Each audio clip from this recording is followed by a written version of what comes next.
আরেকটি গুরুত্বপূর্ণ কাজ করতে হবে আল্লাহ পরকালে বিশ্বাস করার সাথে সাথে, সেটা হলো এই, তোমাদের জানের মতো প্রিয় ধন এবং সম্পদকে আল্লাহর মহব্বতে খরচ করতে হবে। সেজদা দিয়া কপালে দাগ লাগাইছো কিন্তু প্রতিবেশীকে সাহায্য করো নাই, গরিবদেরকে দাও নাই, এতিমকে দাও নাই, বোনকে ঠকাইছো, মেয়েকে ঠকিয়েছো, তোমার ওই সেজদায় কিয়ামতে কাজ দিবে না।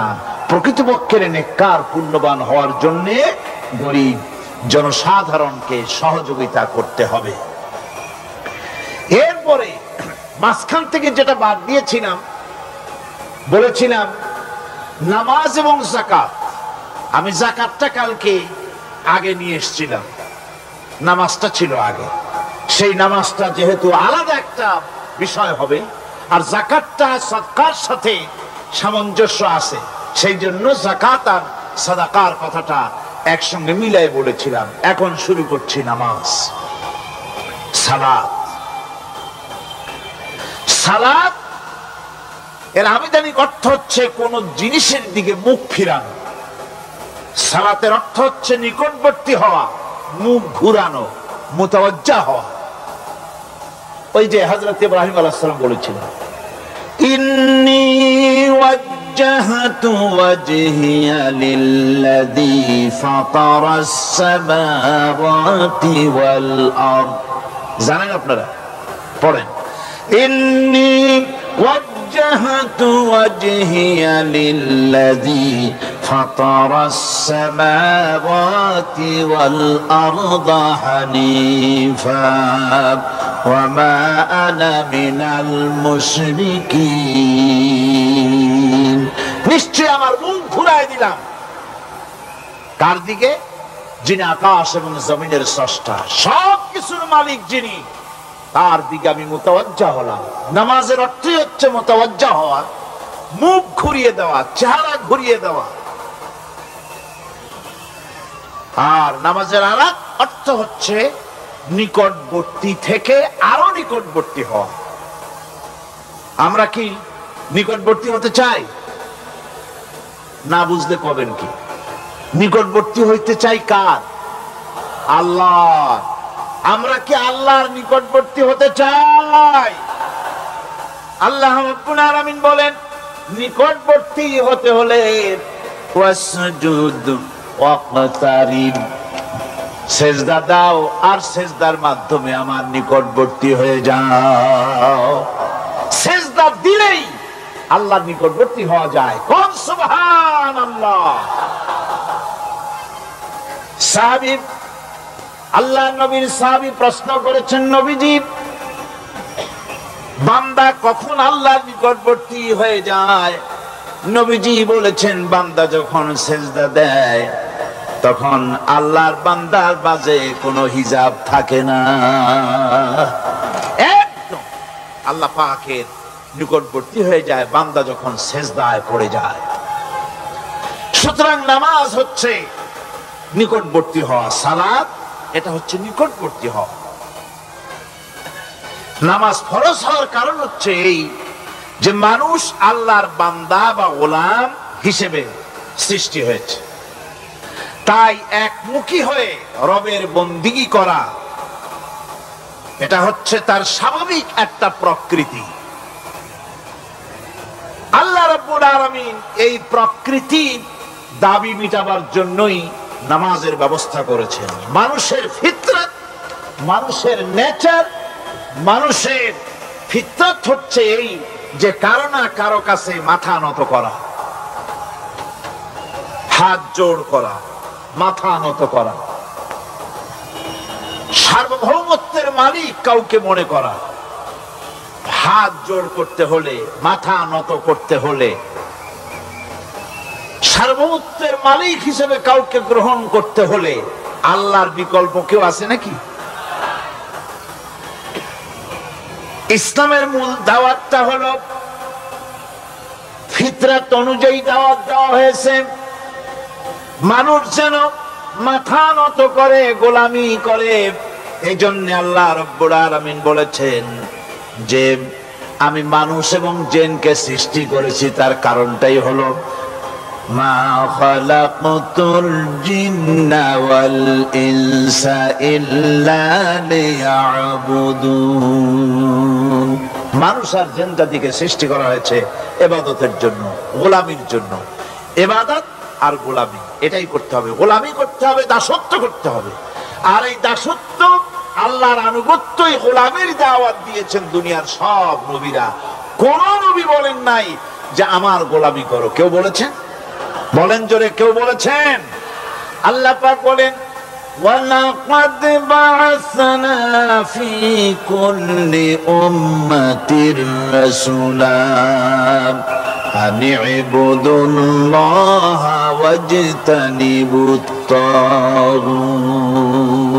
প্রত্যেক জাতির জন্য আমি রাসূল প্রেরণ করেছি, তারা মানুষকে দাওয়াত দিয়েছেন এই কথা বলে যে এক আল্লাহর গোলামি করো, তিনি ছাড়া কোনো ইলাহ নাই, আইন দাতা নাই, বিধান দাতা নাই, তার গোলামি, তার সামনে মাথা নত করে দাও। আর প্রত্যেক নবীর যুগেই নামাজ রোজা শরীয়তের মধ্যে ছিল। নামাজ রোজা কম বেশি প্রত্যেক নবীর জামানায় আল্লাহ পাক এটাকে বাধ্যতামূলক করেছিলেন। নামাজ রোজা যাকাত সব নবীদের জন্য বাধ্যতামূলক ছিল, তার উম্মতের জন্য বাধ্যতামূলক ছিল। নামাজ হচ্ছে তাওহীদের অবশ্যম্ভাবী এক বহির্প্রকাশ। তাওহীদের জন্য তাওহীদবাদী মানুষ যারা, তাদেরকে নামাজ আদায় করতেই হবে। আকীদা বিশ্বাসের দিক থেকে তাওহীদ যদি হয় পুরা দ্বীনের মূল উৎস, তাহলে আমলের দিক থেকে নামাজ হচ্ছে পুরা দ্বীনের মূল ভিত্তি। নামাজ হচ্ছে আমলের মূল ভিত্তি, এর বাস্তবায়ন ছাড়া দ্বীন পূর্ণ হয় না। নামাজ মুমিনের কেবলমাত্র একটি উত্তম আমলই নয়, বরং নামাজ হচ্ছে ঈমানের মূল ভিত্তি। যার কাছে নামাজ নাই তার কাছে কিছুই নেই। রাসূল করিম সাল্লাল্লাহু আলাইহি ওয়াসাল্লাম বলেছেন যে নামাজ যে ব্যক্তি পড়ে না, আল্লাহ পাকের সাথে তার কোনো সম্পর্ক বাকি থাকে না। সুতরাং এই নামাজটা হচ্ছে এই যে একমাত্র একাগ্র চিত্তে আদবের সাথে আল্লাহর সামনে রুজু হয়ে যাওয়া। কোরআনে কারীম বলছে মুনিবিনা ইলাইহি ওয়াত্তাকুহু ওয়াকিমুস সালাতা ওয়া লা তাকুনু মিনাল মুশরিকিন।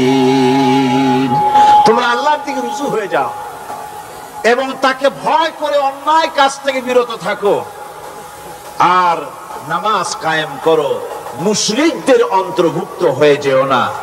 নামাজ কায়েম করা, নামাজের আদেশ কোরআনে কারীমের মধ্যে আল্লাহ পাক বহু জায়গায় করেছেন।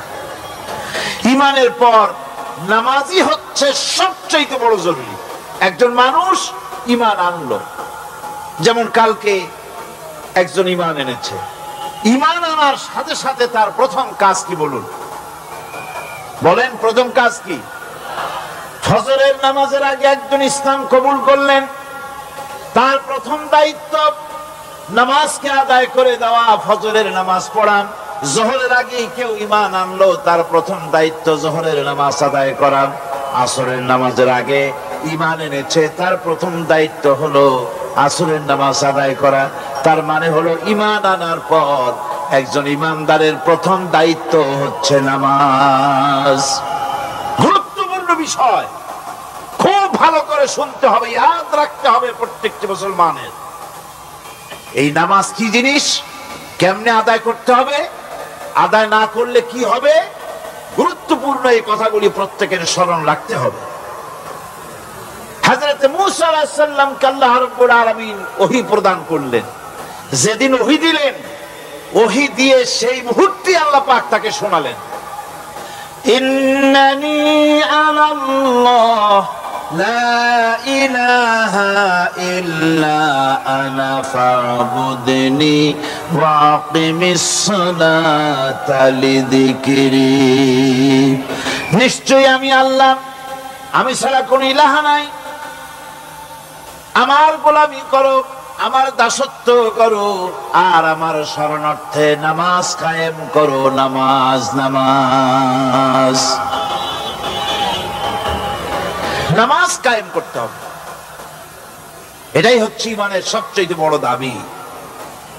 অন্যত্র আল্লাহ পাক বলছেন, কুল ইন্না হুদাল্লাহি হুয়াল হুদা ওয়া উমিরনা লিনুসলিমা লিরাব্বিল আলামিন। হে নবী বলুন, প্রকৃতপক্ষে আল্লাহর হেদায়েত হচ্ছে সঠিক হেদায়েত। সত্যিকারের হেদায়েত কার হেদায়েত? আল্লাহ পাকের হেদায়েত। এবং তার পক্ষ থেকে নির্দেশ করা হয়েছে যে সারা জাহানের মালিকের সামনে মাথা নত করে দাও। মাথা নত করবেন কার কাছে? আল্লাহ পাকের কাছে। ওয়া আনাকিমুস সালাতা ওয়াত্তাকুহু ওয়া হুয়াল্লাযী ইলাইহি তুহশারুন। আর নামাজ প্রতিষ্ঠা করো, আল্লাহ রাব্বুল আলামিনের ভয়তে সমস্ত অপরাধমূলক কাজ থেকে, অসামাজিক কার্যকলাপ থেকে বিরত থাকেও। আর একদিন মনে রেখো, তোমাদের সকলকেই আল্লাহ রাব্বুল আলামিনের দরবারে উপস্থিত হতে হবে। নামাজ ঈমান থাকা না থাকার প্রমাণ। ঈমান আছে কি ঈমান নাই এর প্রমাণ কি? নামাজ। আল্লাহ পাক বলছেন, ফালা সাদ্দাকা ওয়ালা সাল্লা ওয়ালাকিন কাযযাবা ওয়া তাওয়াল্লা। কিন্তু না সে সত্য মেনে নিল আর না সে সালাত আদায় করলো, বরং সত্যকে মিথ্যা মনে করে ফিরে গেল। নামাজটাই হচ্ছে একজন মানুষের সে মুমিন না কাফের তা প্রমাণ করার জন্য। এটাই হচ্ছে মূল কথা। কিয়ামতের দিন মানুষ যে জাহান্নামে যাবে, জাহান্নামের জন্য, জাহান্নামে যে সব কারণে যাবে তার মধ্যে বড় কারণ কালকে বলেছিলাম, দেখি মনে আছে নাকি? বড় কারণ কয়টা? কয়টা?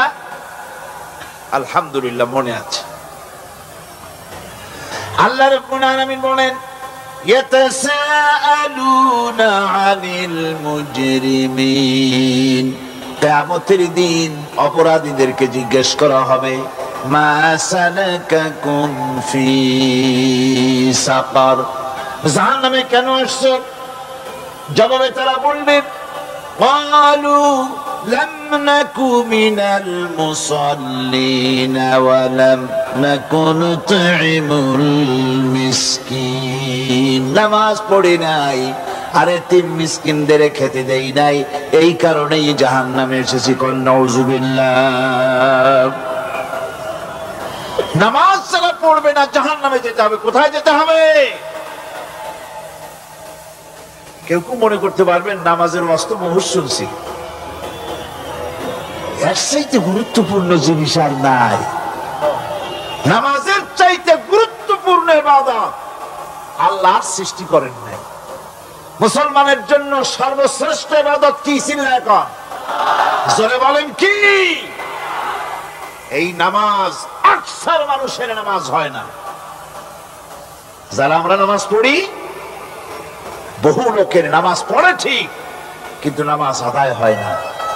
আমি সে কথা বলবো সামনের দিকে, প্রাণ খুলে শুনবেন, কাজে লাগবে ইনশাআল্লাহ। কোন ইনশাআল্লাহ? আকীদাগত দিক থেকে ঈমান হলো তাওহীদের স্বীকৃতি, আর আমলের দিক থেকে নামাজ হচ্ছে তাওহীদের বহিঃপ্রকাশ। আপনি মুসলমান তা প্রমাণ হবে নামাজ দিয়ে। নামাজহীন ঈমানের দাবি মূল্যহীন। যার নামাজ নাই তার ঈমানের দাবি করার কোনো মূল্যই নেই। অনেক এরকম কথা বলে, হুজুর আমি মানুষটা নিতান্ত খারাপ না, যাই মনে করেন, গ্রামে রাস্তা বানাইছি, ব্রিজ করে দিয়েছি, কালভার্ট করেছি, এতিম মিসকিনদের তাও মাঝে মধ্যে খাবার দেই। নামাজ হচ্ছে ইসলামের গণ্ডির মধ্যে প্রবেশের প্রমাণ। কোরআনে কারীম বলছে, ফাইন তাবু ওয়া আকামুস সালাতা ওয়া আতাউস যাকাতা ফাইখওয়ানুকুম ফিদ্দীন সূরা তওবা এসেছে। তারা যদি তওবা করে আর নামাজ কায়েম করে, যাকাত যদি আদায় করে, তাহলে এখন তোমাদের সে দ্বীনি ভাই, এখন ভাই হয়ে গেল। একটু আগে ছিল কাফের মুশরিক, এখন তোমার দ্বীনি ভাই। দ্বীনের গণ্ডির মধ্যে প্রবেশ করা, কলেমা পড়ার সাথে সাথেই নামাজ। নামাজ হচ্ছে দ্বীনের প্রধান গেট, দ্বীনের প্রধান তোরণ। দ্বীনের মধ্যে প্রবেশ করার জন্য এই গেট দিয়ে প্রবেশ করতে হবে। সুতরাং এই নামাজের এতই গুরুত্ব দেওয়া হয়েছে।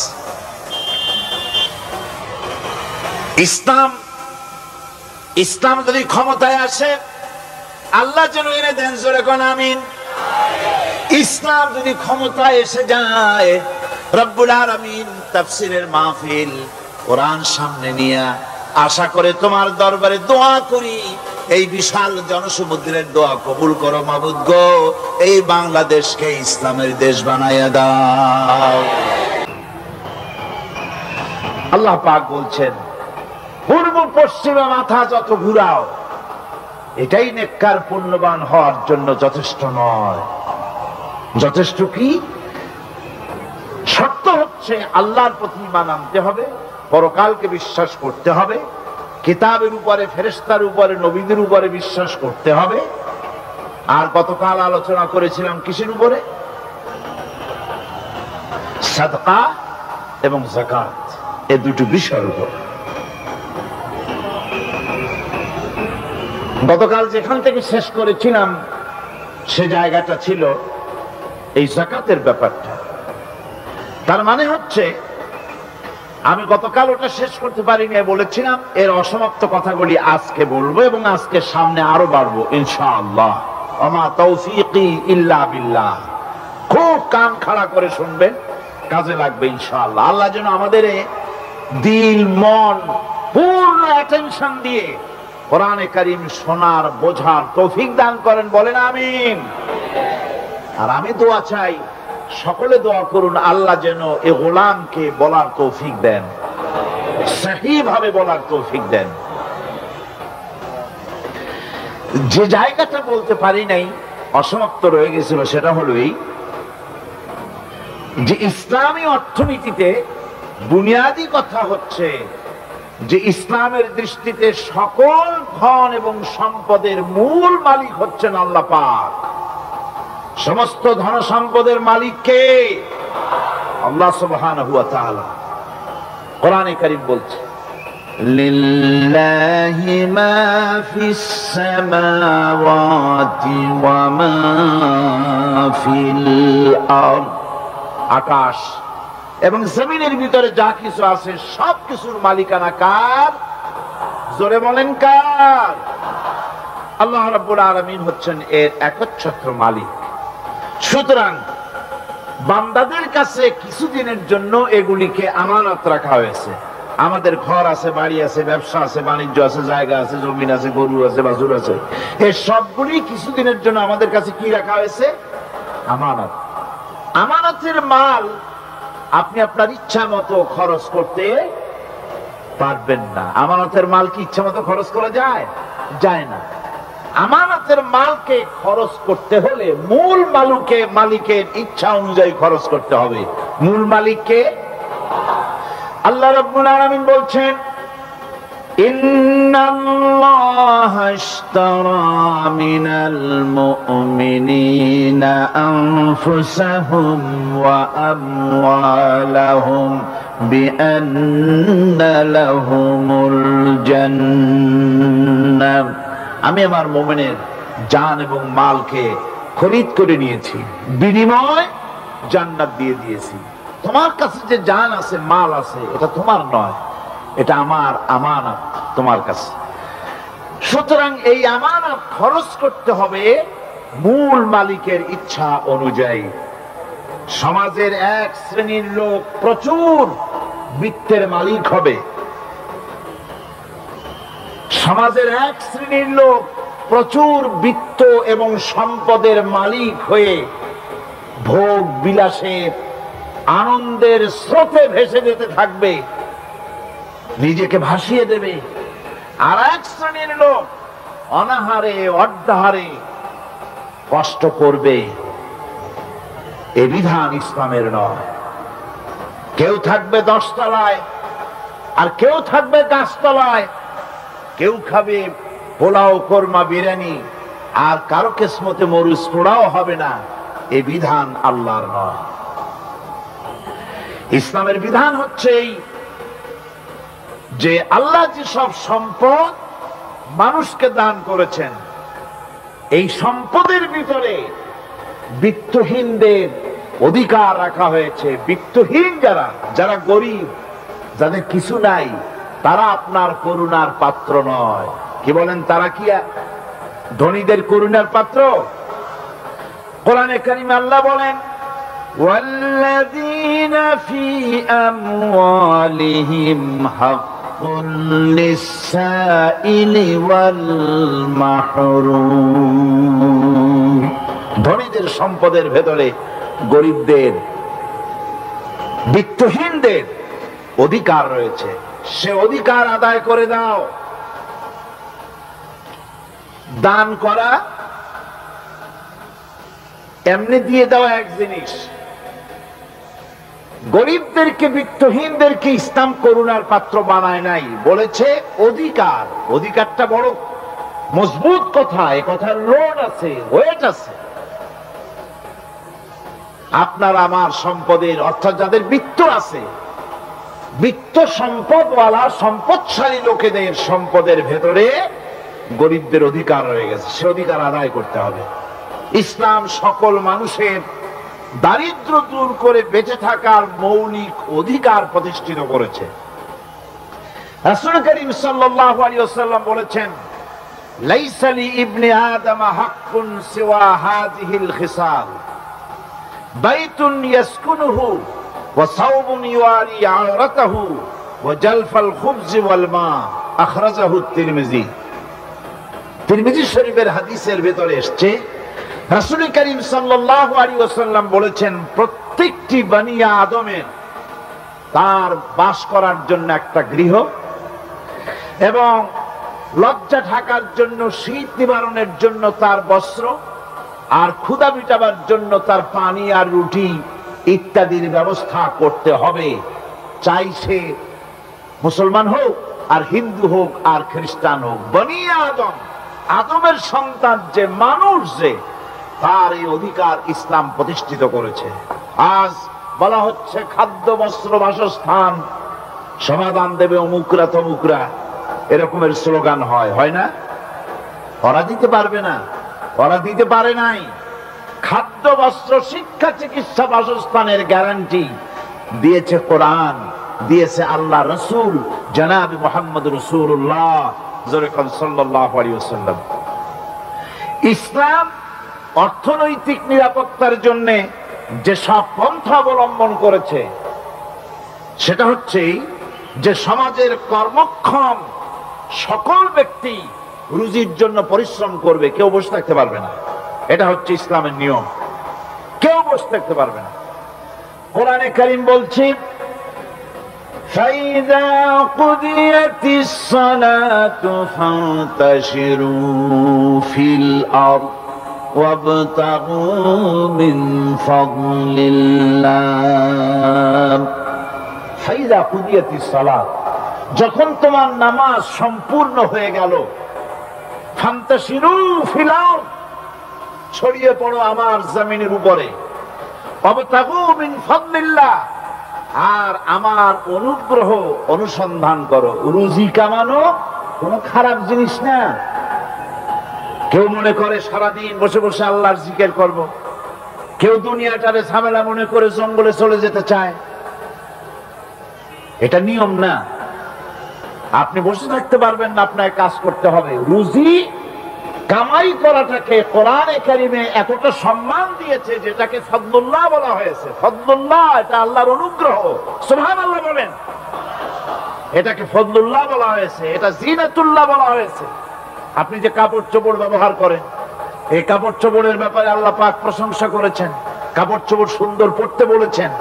তারপরে রুজি রোজগার হালাল করতে বলা হয়েছে, এবং রুজি কামাবার ব্যাপারে হালাল ভাবে রুজি কামাবার জন্য ইন্সপিরেশন দেওয়া হয়েছে কোরআন এবং হাদিসে।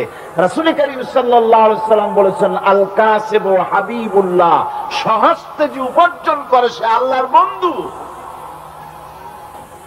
যে ব্যক্তি ঠেলা গাড়ি চালায়, কুলি মজুর রিকশা চালায়, নিন্দা নাই, তাকে নিন্দা করা যাবে না।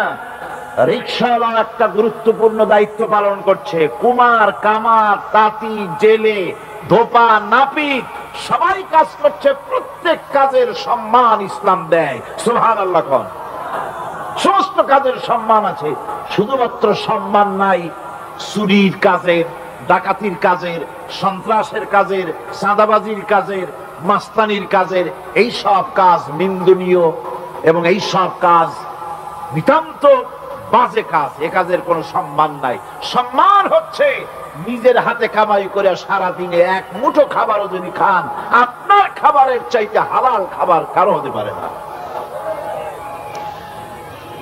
আল্লাহর বন্ধু সোজা কথা না। আল কাসিব হাবিবুল্লাহ, সহস্ত উপার্জনের এত বরকত। সেজন্য অর্থনৈতিক নিরাপত্তার জন্য সমাজের প্রত্যেকটি কর্মক্ষম লোককে কাজ করতে হবে। কি করতে হবে? নামাজ পড়া হয়ে গেছে, এখন আর বসে থাকা চলবে না। নেমে পড়ুন কাজের জন্য, আল্লাহর অনুগ্রহ অনুসন্ধান করুন। এরপরে আল্লাহ পাক বলছেন, আমার অনুগ্রহ রুজি কামাও, আর রুজি কামাবার সময় আযকুরুল্লাহ যিকরান কাসীরা লাআল্লাকুম তুফলিহুন। আর জিকির করবা আমার বেশি, আমার জিকির করবা। বলা হচ্ছে রুজি অনুসন্ধান করো, আর বলা হচ্ছে আমার জিকির করো।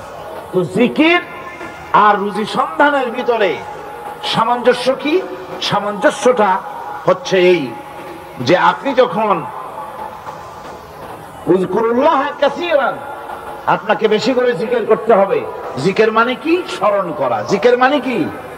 স্মরণ করা। আল্লাহকে স্মরণ করেন। রুজি যখন কামাতে যাবেন স্মরণ করবেন কারে? চিল্লায় কোন কারে? আপনি রুজি কামাবার জন্য চাকরি করতেছেন, অফিসে বসে যদি আল্লাহ রাব্বুল আলামিন আপনার স্মরণে থাকে, তাহলে ঘুষ খাওয়া আপনার জন্য সম্ভব হবে না। কথা ঠিক কিনা? আল্লাহ পাক বলছেন, রুজি কামাবার জন্য তুমি যে পরিশ্রম করবে, ওই পরিশ্রমের সময় বেশি বেশি জিকির করো, আমারে স্মরণ রাখো। অফিসে বসে যখন তুমি কাজ করবে, আমি যদি স্মরণে থাকি, তাহলে তুমি ঘুষ খাইতে পারবে না। তুমি জমিন চাষ করবে, জমিন চাষ করার সময় আমি যদি তোমার স্মরণে থাকি, জমিনের আইল ঠেলা তোমার পক্ষে সম্ভব হবে না। যত রকমের রুজি রোজগারের পথ আছে, আমাকে স্মরণ করো, খারাপ পথ থেকে বাঁচো, হালাল ভাবে রুজি কামাও। হালাল রুজির ভিতরে আল্লাহ রব্বুল আলামিন বরকত দিয়ে দিবেন। আর কাজ করার জন্য বলা হয়েছে, রাসূল করিম সাল্লাল্লাহু আলাইহি ওয়াসাল্লাম বলেছেন, ইজা সাল্লাইতুমুল ফাজরা ফালা তানুমু আন তালবি আরযাকিকুম। ফজরের নামাজ পড়া হয়ে গেছে, ঘুমায়ো না। আমাদের একটা আম অভ্যাস হয়ে গেছে ফজরের নামাজ পড়ে ঘুমানো। হাদিস শরীফে বলা হচ্ছে, ফজরের নামাজ পড়া হয়ে গেছে, ঘুমায়ো না। রুজি তালাশ করো, রিজিক তালাশ করো, নিজের সাহায্য করো, অন্যকে সাহায্য করো, নিজের সংসারের জন্য কাজ করো, অন্যের জন্যও করো। হালাল ভাবে রুজি কামাই করে বউকে একটা ব্লাউজ কিনে দিয়েছেন, একটা শাড়ি কিনে দিয়েছেন, বাচ্চাকে ক্লাসের বই কিনে দিয়েছেন, বাজার থেকে মাছ তরিতরকারি কিনেছেন। অক্ষম ব্যক্তিদেরকে সহযোগিতা করবে, যারা নাকি উপার্জন করতে পারে না, ওই জাতীয় লোকদেরকে তারা সহযোগিতা করবে। ওয়াকফুলু গানিয়ুহুম ফাকিরাহুম, সেই সমাজের যারা নাকি সামর্থ্যবান, তারা রোজগার করবে এবং গরিবদেরকে সহযোগিতা করবে। আল্লাহর নবী বলেছেন, সে ব্যক্তি মুমিন নয়, সে ব্যক্তি মুমিন নয়, সেই ব্যক্তি মুমিন নয়। সাহাবায়ে কিরাম হতচকিত হয়ে উঠলেন, প্রশ্ন করলেন, নবীজি কোন ব্যক্তি মুমিন নয়? আল্লাহর নবী বলেন, যেই ব্যক্তি পেট পুরে আরাম করে ঘুমায় গেল এ কথা জানার পর, যে তার প্রতিবেশী না খেয়ে শুয়ে আছে, ক্ষুধার যন্ত্রণায় কাতরাচ্ছে, এ কথা জানার পরে যেই মুসলমান ব্যক্তি আরাম করে পেট ভরে খেয়ে ঘুমায়, সে কখনো মুমিনের দাবি করতে পারে না, মুমিন হতে পারে না। কত বড় কথা! ইসলাম মানুষকে তাগিদ করেছে তার প্রতিবেশীর উপরে লক্ষ্য রাখার জন্য, তার প্রতিবেশীকে লক্ষ্য রাখার জন্য, গরিব মানুষের প্রতি লক্ষ্য রাখার জন্য। রাসূল করিম সাল্লাল্লাহু আলাইহি ওয়াসাল্লাম বলছেন, আইয়ু রাজুলিন মাতা দিয়ান বাইনা আগনিয়ায় ফাকাদ বারিয়াত মিনহুম জিম্মাতুল্লাহি ওয়া রাসূলুহু। আল্লাহর নবী বলেন, কোন ধনী ব্যক্তিদের মাঝে কোন গরিব প্রতিবেশী যদি না খেয়ে মারা যায়, তাহলে ওই এলাকার বিত্তশালী লোকদের সাথে আল্লাহর সমস্ত সম্পর্ক, রাসূলের সব সম্পর্ক ছিন্ন হয়ে যায়। কে বলতে পেরেছে এত বড় কথা? মানুষের অর্থনৈতিক নিরাপত্তার জন্য কত বড় কথা বলেছে ইসলাম, বলেছে বিশ্বনবী জনাবে মুহাম্মদ রাসূলুল্লাহ সাল্লাল্লাহু আলাইহি ওয়াসাল্লাম। আল্লাহ রাব্বুল আলামিন বলেন, ধনীদের হাতে যেন সম্পদগুলি পুঞ্জীভূত হয়ে না যায়, কাইলা ইয়াকুনা দুলাতাম বাইনাল আগনিয়াই মিনকুম। তোমাদের ধনীদের হাতে যেন সম্পদগুলি, সমাজের সম্পদগুলি যেন পুঞ্জীভূত না হয়, সেগুলি বরং ছড়িয়ে আস্তে করে যেন সমস্ত গরিব জনসাধারণের কাছে যেতে পারে, সে ব্যবস্থা করতে হবে। যাকাত প্রদানের মাধ্যমে ধনীদের কাছ থেকে নিয়ে গরিবদেরকে দিয়ে দিতে হবে। আর বুখারী শরীফের সারা ফাথুল বারীতে হাফেজ ইবনে হাজার আসকালানী রাহিমাহুল্লাহ তিনি বলেছেন, যাকাত যদি ধনীরা না দেয়, যদি কেউ দিতে বাধা দেয়, ফামানিমতানা উখিযাত বিহি কাহরান, যদি যাকাত না দেয় জবরদস্তি করে যাকাত আদায় করে নিবে গভর্নমেন্ট। যাকাত দিতেই হবে।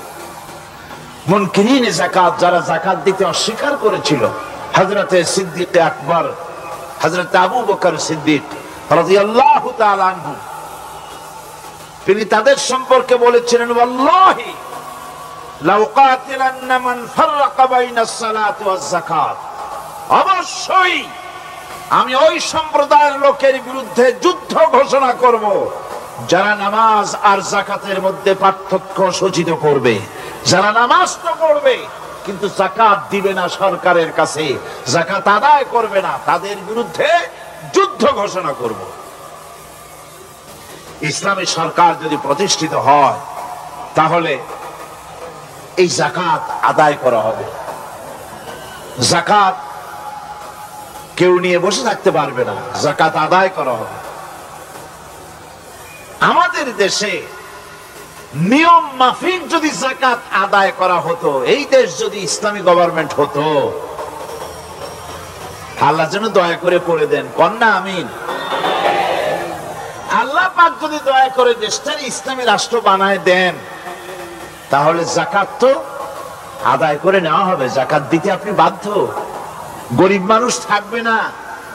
এখনো বাংলাদেশের নিয়ম মাফিক যদি যাকাত আদায় করা হয়, নিয়ম মাফিক মানে সোনার যাকাত, রূপার যাকাত, নগদ ক্যাশের যাকাত, ফসলের ওষুধ, সঠিকভাবে যদি আদায় করা হয়, তো একেবারে কম করে হলেও 1000 কোটি টাকা যাকাতের টাকা কালেকশন হতে পারে।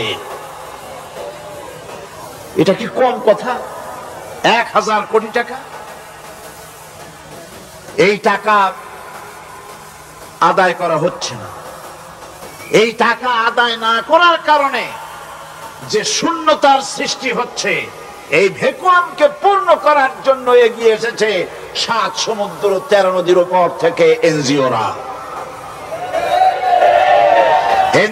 এসে আমাদের দেশে সব এনজিও খারাপ আমি তা বলি না। বহু এনজিও আছে যারা এদেশের উন্নয়নের, আর্থসামাজিক উন্নয়নের জন্য তারা প্রচেষ্টা করছে। রাস্তাঘাট, স্কুল, কলেজ, চিকিৎসা ইত্যাদির দিকে কাজ করছে। যতগুলি এনজিও আমাদের দেশে আছে তার ভিতরে 52টা এনজিও গোনা বাছা যারা ইসলামের প্রকাশ্য দুশমন, আর এর শীর্ষ স্থানে আছে ব্র্যাক।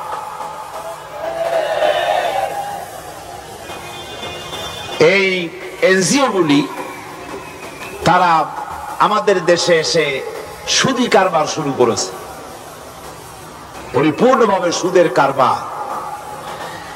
ব্যাংকের থেকে যদি আপনি লোন নেন তাহলে 15 or 17% ইন্টারেস্ট দিতে হবে।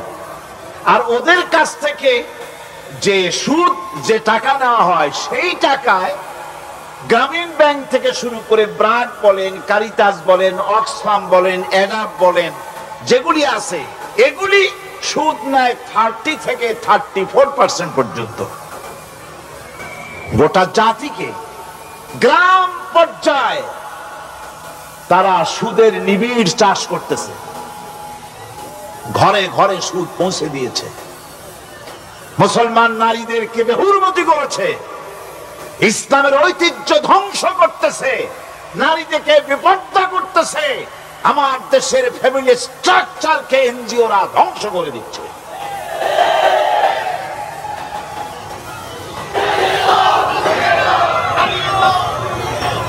সুতরাং এনজিওরা এই সুযোগটা পেত না। যদি জাকাত কালেকশন করা হতো আর জাকাত দিয়ে, জাকাত যে সব জায়গায় খরচ করতে হয় সেই খরচ করার জায়গাগুলিতে সঠিকভাবে যদি ব্যয় করা হতো এই অবস্থা হতো না।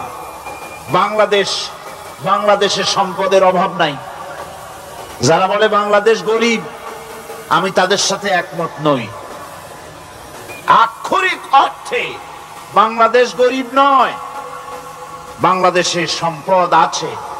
বাংলাদেশে যে জিনিসটার অভাব সেটা হচ্ছে ইনসাফ ভিত্তিক বন্টনের অভাব। এখানে কেউ তো 1000 বিঘা জমির মালিক, বিঘা বোঝেন না কি কন আপনারা? কানি। কেউ তো 1000 কানির মালিক, আর কারো তো রান্নাঘর উঠাবার জায়গা নাই। কথাটাই ঠিক কিনা? কেউ তো শত শত কোটি টাকা, কত কোটি টাকা যে আছে তা হিসাব করে মাসখানেক লাগবে, গুনিয়া খুলাইতে পারবে না। আর কারো তো একটা ট্যাবলেট কেনার পয়সা নাই। সুতরাং আমার দেশে যেভাবে গরিব বলা হয় আক্ষরিক অর্থে ওইভাবে আমার দেশ গরিব নয়। আমাদের দেশে সম্পদ আছে, বহু জমি অনাবাদি ফেলে রাখা হয়েছে। রাসূল করিম সাল্লাল্লাহু আলাইহি ওয়াসাল্লাম বলেছেন, সেই ব্যক্তির জমিন রাখার অধিকার নাই যে ব্যক্তি তা চাষের আওতায় না আনে। আছে না বহু জমি পড়িয়া? আবাদযোগ্য জমি আমাদের দেশে আছে যা, তার 2,40,00,000 একর। আমাদের ভূমি সম্পদ রয়েছে, বনজ সম্পদ যা আছে সেটা হচ্ছে 32,53,860 একর জুড়ে বিরাট বনজ সম্পদ আমাদের আছে। ভূমি সম্পদ আছে, বনজ সম্পদ আছে। আমাদের রয়েছে পানি সম্পদ, প্রায় 250 নদী, 3,600 বর্গ মাইল জুড়ে নদীগুলো প্রবাহিত আছে। আমাদের পানি সম্পদ আছে। আমাদের গ্যাস সম্পদ আছে, যে গ্যাস অন্তত 100 বছর চলতে পারে। প্রত্যেক বাড়িতে বাড়িতে গ্যাসের সংযোগ দিলেও 100 বছরে ফুরাবে না। আলহামদুলিল্লাহ কইতে ইচ্ছা করে না? জোরে কোন আলহামদুলিল্লাহ। আমাদের গ্যাস সম্পদ রয়েছে, আমাদের মৎস্য সম্পদ আছে, পশু সম্পদ আছে, কৃষি সম্পদ আছে, আরো রয়েছে বিপুল জনশক্তি।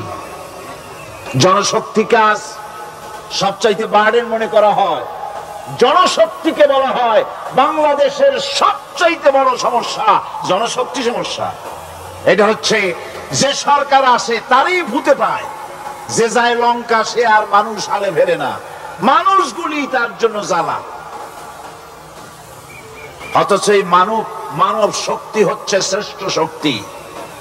ইউনিভার্সিটি জনমের মতো না বাড়াইয়া, এখন তো ইউনিভার্সিটি দাবি করতেছে সকলে, গ্রামে গঞ্জে থানায় রান্নাঘরে সব জায়গায় আমাদের ইউনিভার্সিটি দাও। আর ইউনিভার্সিটির ফজিলত কি তা তো আমরা দেখতেইছি। এর থেকে বেশি করে পলিটেকনিক ইনস্টিটিউট, ভোকেশনাল ইনস্টিটিউট ইত্যাদি যদি বানানো হতো, বিজ্ঞান হাতকে কর্মীর হাতে যদি পরিণত করা যেত, মানুষগুলিকে যদি কর্মক্ষম করা যেত, তাদেরকে যদি মডার্ন টেকনোলজি যদি শিক্ষা দেওয়া যেত, তাহলে এই মানব শক্তি রপ্তানি করে বা পৃথিবীর বিভিন্ন দেশ থেকে মূল্যবান বৈদেশিক মুদ্রা অর্জন করা যায়। সেটা না করে মানুষ হইছে জ্বালা, জনমের মতো এদেরকে মারো। এটা হচ্ছে ট্রেনের থার্ড ক্লাস প্যাসেঞ্জার্স মেন্টালিটি। সেটা কিরকম? সেটা হচ্ছে ট্রেনে যখন মানুষ চলে তৃতীয় শ্রেণীতে, একবার উঠে বসলে সে অন্যের জন্য জায়গা ছাড়ে না। জায়গা খালি আছে, আরেকজন আসে বললে ভাই আমার একটু বসতে দাও, কয় না ভাই এখানে লোক আছে। আসলে কিন্তু লোক নাই। আপনি যদি বলেন যে সেই লোক আসলে আমি জায়গা ছেড়ে দেবো, ততক্ষণ তো বসি। আপনি বসলেন, এরপরে আপনি তো বুঝছেন যে লোকটা ফাঁকি দিছে, ওই চিন্তা আপনার মধ্যেও ঢুকবে, আর একজন আসবে বসার জায়গা আছে, আপনি বলবেন না এখানে জায়গা নাই। ট্রেনের থার্ড ক্লাস প্যাসেঞ্জারদের যে মন মানসিকতা, বর্তমান মুসলিম দেশগুলির সরকার প্রধানেরা ঠিক ট্রেনের থার্ড ক্লাস প্যাসেঞ্জারদের চাইতেও থার্ড ক্লাস। মানব শক্তিকে কাজে লাগাবার চিন্তা না করে উল্টা চিন্তা তারা করছেন। বাংলাদেশের এই আর্থসামাজিক প্রেক্ষাপটে ইসলামের বিধান ছাড়া, আল্লাহর দেওয়া বিধান ছাড়া এর কোনো মুক্তি নাই, এর নাজাতের কোনো পথ নাই। আল্লাহ রাসূল ক্ষমতা আরোহণ করলেন, রাষ্ট্রের মালিক হলেন, প্রেসিডেন্ট হলেন। রাসূলুল্লাহ কি হলেন? আল্লাহর নবী প্রেসিডেন্ট হলেন। সমাজের গরিব দুঃখীদের ব্যাপারে নবীজি বললেন, মান তারাকা মালান ফালওয়ারসাতিহি ওয়া মান তারাকা দিয়ান আও কুল্লা ফালিয়াতিনি ফাইন্না মাওলাহু, রাওয়াহুল বুখারী। নবীজি বলেন, যে ব্যক্তি মারা গেল, মরে যাওয়ার পর তার যে সম্পদ থাকবে, এই সম্পদগুলি সে যে সন্তান, স্ত্রী, পুত্র যাদের রেখে গেছে তা তাদের জন্যে। আর যদি সে ঋণগ্রস্ত, যদি ঋণ অবস্থায় সংসারকে রেখে যে থাকে, তাহলে তার ঋণের বোঝা, ঋণের পরিশোধের দায়িত্ব আমি মুহাম্মদ সাল্লাল্লাহু আলাইহি ওয়াসাল্লাম নিয়ে নিলাম। সমাজের যার কোনো অভিভাবক নাই, তার অভিভাবক আমি মুহাম্মদ সাল্লাল্লাহু আলাইহি ওয়াসাল্লাম। যার কোনো অভিভাবক নাই, সেজন্য আমার কাছে চলে আসে। ইসলামী রাষ্ট্র এই বিধান পেশ করেছে। এর চাইতে সুন্দরতম বিধান পৃথিবীতে আর কেউ দিতে পারে নাই। সেজন্য সেই সমাজে চুরি বন্ধ হয়েছে, ডাকাতি বন্ধ হয়েছে, জেনা বন্ধ হয়েছে, সব বন্ধ হয়ে গিয়ে সুন্দর একটি সমাজ প্রতিষ্ঠিত হয়েছিল। আর রাসূল বলেছিলেন, খায়রুল কুরুনে কারনি, সর্বশ্রেষ্ঠ যুগ হলো আমার যুগ। সুবহানাল্লাহ বিহামদিহি। মানুষ দরজা খুলে ঘুমায়েছে, কারো ক্ষুধার কষ্ট নাই, পড়ার কষ্ট নাই, খাবারের চিন্তা নাই, চুরি ডাকাতির ভয় নাই, ভয় মুক্ত। ওই যে গতকাল বলেছিলাম, যেমন একটা সমাজ আসবে, খাব্বাব চিন্তা করো না, আমি কসম করছি এমন একটা সমাজ প্রতিষ্ঠিত হবে যেই সমাজে চুরি ডাকাতি জেনা ব্যভিচার হত্যা ধর্ষণ কোন ভয় থাকবে না। লা ইয়াখাফু ইল্লাল্লাহ, আল্লাহ ছাড়া কারো কোনো ভয়, মনের ভিতরে ভয় থাকবে না। ওয়ালাকিন্নাকুম তাস্তাজিলুন, তোমরা বড্ড তাড়াহুড়ো করতেছো, বেসবর হচ্ছো, সবর করো, তাড়াহুড়ো করো না, এমন সমাজ আসবে। রাসূলুল্লাহ এরকম একটা সমাজ গোটা পৃথিবীবাসীকে উপহার দিতে পেরেছিলেন না পারেন নাই? পেরেছিলেন কিনা? সেই কথাই আল্লাহ রাব্বুল আলামিনের কথার সঙ্গে বার মিলাম। লাইসাল বিররা আন তুওয়াল্লু ওয়ুজুহাকুম কিবালাল মাশরিকি ওয়াল মাগরিব, পূর্ব পশ্চিমে কত মাথা ঘুরালে, চেহারা ঘুরালে এটাই কিন্তু তোমার পুণ্যবান হওয়ার জন্য, নেককার হওয়ার জন্য যথেষ্ট নয়। বরং যথেষ্ট হলো আল্লাহর প্রতি ঈমান আনো, কিতাবের প্রতি, পরকালের প্রতি, ফেরেশতার প্রতি, নবীদের পরে ঈমান আনো, আর আল্লাহর মহব্বতে, আল্লাহর প্রেমে উদ্বুদ্ধ হয়ে আর একটা বড় কাজ করো, সেটা হলো ওয়াতাল মালা আলা হুব্বিহি যাবিল কুরবা ওয়াল ইয়াতামা ওয়াল মাসাকিন ওয়াবনাস সাবিল ওয়াস সাইলিনা ওয়া ফির রিকাবি ওয়া কামাস সালাতা ওয়া আতাজ যাকাত ওয়াল মুফুনা বিআহদিহিম ইযা আহাদু والصابرين في البأساء والضراء وحين البأس أولئك الذين